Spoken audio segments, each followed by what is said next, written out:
What's up guys, Headquarters here, and today we're going to be looking at Little Bug. Well, the demo of it anyway, which you can find over on Itch.io, and I'll leave a little link in the description for those that want to check it out, but here's my impressions. So, starts off, and it's a moonlit night, and there's a car crash. Who could have died? Who could have lived? Well, it turns out that a little girl lived, and that possibly, horrifically, that her mother died because she's calling out for her mama. But thankfully, a little firefly, little bug of the title, has appeared. Could it be the soul of her mother before she goes to wherever she's going? Maybe, we just don't know.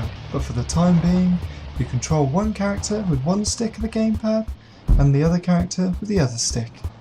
And the little girl, she can't jump, bless her, so she's gotta use the little bug to lift her up. Almost as if the little bug is the wind beneath her wings, as the popular song goes. And this forms the basis of the game with this little sort of beam power of the firefly. And it evokes all sorts of... the control scheme is very similar to that of Brothers, A Tale of Two Sons, where you control one with one stick, one with the other, and it works really well here, which is nice. But it also brings to mind Never Alone, the cute little platformer where you're a little Inuit girl and the Arctic fox working together. And you have to overcome these obstacles with the both of them. So the little girl has to get through, and then she can fall on that little blue thing there and cause it to disappear, and then the little bug can get through because they couldn't before. Trail closed? I don't think so.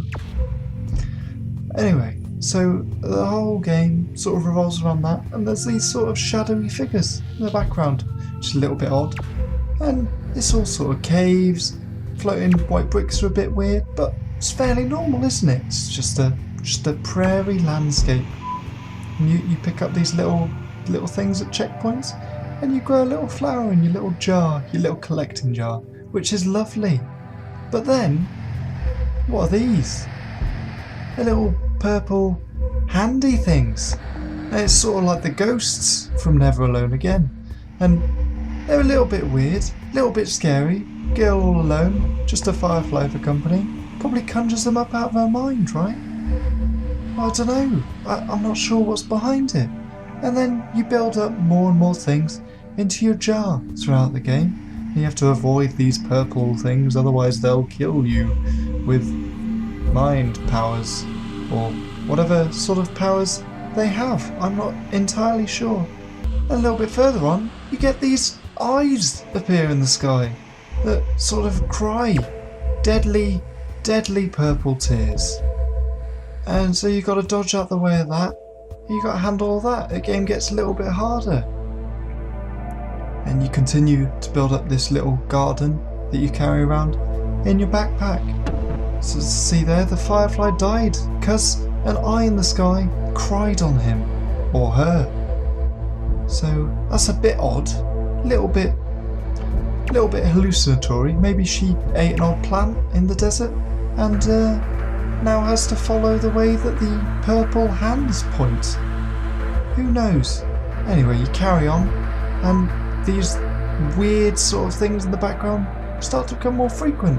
There's eyes all over the cliff, and there's hands everywhere, and the music gets a bit darker as well. And it's got this building sense of tension as you keep going and dying in the case of me, but you keep going throughout, and it gets a little bit harder. It's never too hard as a platformer, but the grappling is quite lovely. Love the way the little girl sort of leaps through the air with the aid of the firefly. And you do get used to it after a while, I must admit. At the start I was a little bit rubbish, but by the end, fairly competent. Not a master, I wouldn't say, but on the whole, pretty good. And there's a little complete garden, and then there's clouds, there's white clouds in this very clear, arid landscape, which is a little bit odd. But then again, everything was already all a little bit odd. And then you land in what must be your bedroom and fall through the clouds. And I'm not really sure what's going on. And then you sort of walk out the clouds and Firefly's not there anymore. And there's this sort of earthquake, which isn't an earthquake because you're in clouds, so it's a cloud quake. And this adorable looking monster until he smiles, which is slightly creepy. Looks like a evil Totoro there. And that's the end of the demo. It's a lovely little experience. I can't wait for the full game, and I'll leave it there. So thanks for watching. If you liked it, give it a like, and maybe think of subscribing. And I'll see you all in the next video. Bye! I'm a cocksure hero. I've got headphones and a psychedelic dragon. And a bow, because why not? Does your dragon shoot numbers from its face? Mine does.